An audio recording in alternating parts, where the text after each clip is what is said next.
reláciou Fight Explosion. Dneska si vyspovedáme chalana od nás telocvične, takže z Fight Explosion Gymu. Rastia Hanulaja alias Haniho. Čau. No čo nám povieš? Vieme, že si dlho nezapasil, bolo to spôsobené nejakým zranením alebo niečím?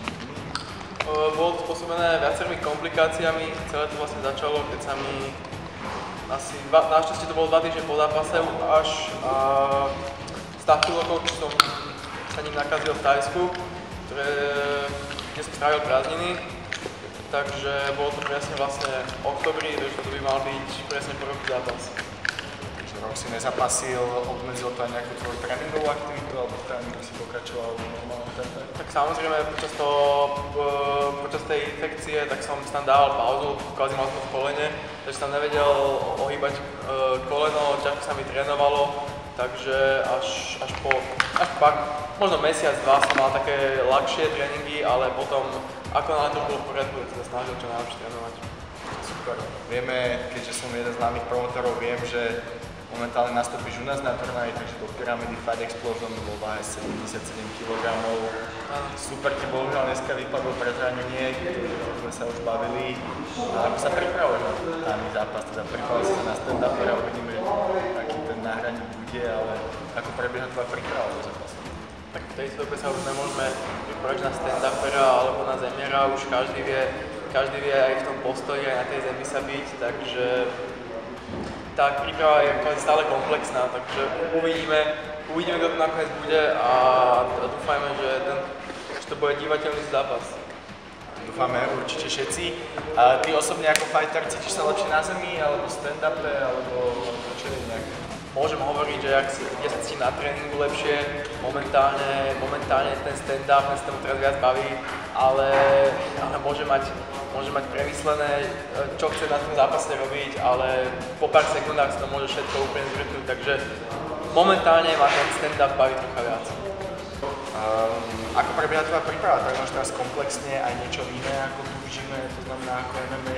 Tak určite to treba troška spestriť, jednak nedá sa vyplniť tým jedným MMA tréningom proste úplne všetky tie aspekty toho samotného MMA-ka. Jednak chodím pripravovať aj kondične a silovo, čo na tréningu sa tak nepripraví, ak nie v posilovni. A taktiež aj samotný box trénujem, aj tajský. Z každého si vyberiem to najlepšie, čo najlepšie využijem v tom MMA-ku. Jasné. A ja sa opýtam trošku do budúcna, vidíš sa ako profík MMA, alebo máš otvorené nejaké iné dvere, do ktorých nakúkaš, že osobne sme sa už o tom bavili, ale možno si diváci radi vypočujú, že kde sú tvoje priority do budúcna? Tak do ďalky až tak moc nerozmýšľam.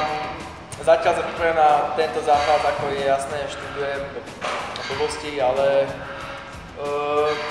zatiaľ vždycky, ako náhle mám zápas, na ten sa pripravujem a ďalej moc nerozmýšľam, čo bude za ním. Na zápase môže stať hocičo, môžem zase vypadnúť za niekoľko mesiacov, takže ja neviem. Vždycky sa zamerám na konkrétny zápas a potom uvidím, ako to dopadne celé. Povedal si blbosti, mňa tie blbosti zaujímajú, ako tráviš voľný čas, teda mimo nejakého toho tréningového tempa, aké sú tvoje záľuby alebo niečo podobné. Chodím do školy, popri tom... Záľuby, nie povinnosti. Moje záľuby sú hrať sa PlayStation doma. Ale tak chodím do roboty, no už kvázi musím sa nejako zaškolovať. Kde pracuješ? Pracujem v advokátskej kancelárii. Advokát a MMA fighter, to mne osobne moc nejde dokopy. Nemáš tam nejaké problémy, keď je nejaký monokol zo sparingu alebo podobne? Pravde, že nemám žiadne problémy, chápu to, mám našťastie veľmi dobrý kolektív, takže rozumieme sa. Kolegovia tiež v mladosti robili podobné športy, takže rozumejú mojim problémom, takže všetko je v poriadku. Super, takže nakoniec budeš advokát nášho gymu, alebo celkovo Fight Explosion. No to uvidíme. Čo frajerka nejaká je? Nemám žiadnu. Plánuješ nejakú blízku dobu? Tak veď sa neplánujem. Super, takže ja som sa dozvedel, čo som chcel, o tréningu si tam povedal. Ešte by som sa chcel opýtať, akože ja to viem, ale určite ľudia to nevedia, veľa ľudí to zaujíma. S kým sa pripravuješ? Kto tvorí ten tým, kto ťa do toho zápasu pripravuje, tréneri a podobne? Tak tuto v gyme sa pripravujem jednak, čo sa týka váhovo, najbližšie.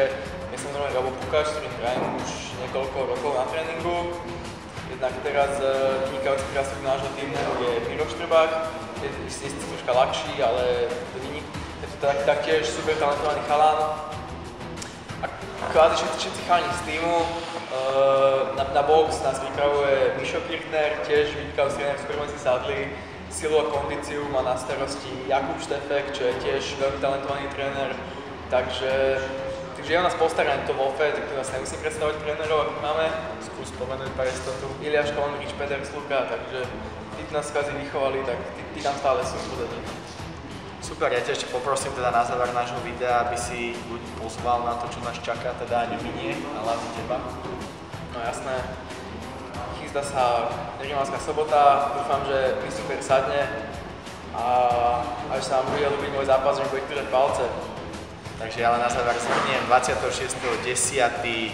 Fight Explosion konkrétne 2 a Rastio sa prestáva v pyramíde do 77 kg, na čo sa určite všetci tešíme na jeho návrat po roku. Držíme mu palce a Rastio, ďakujem.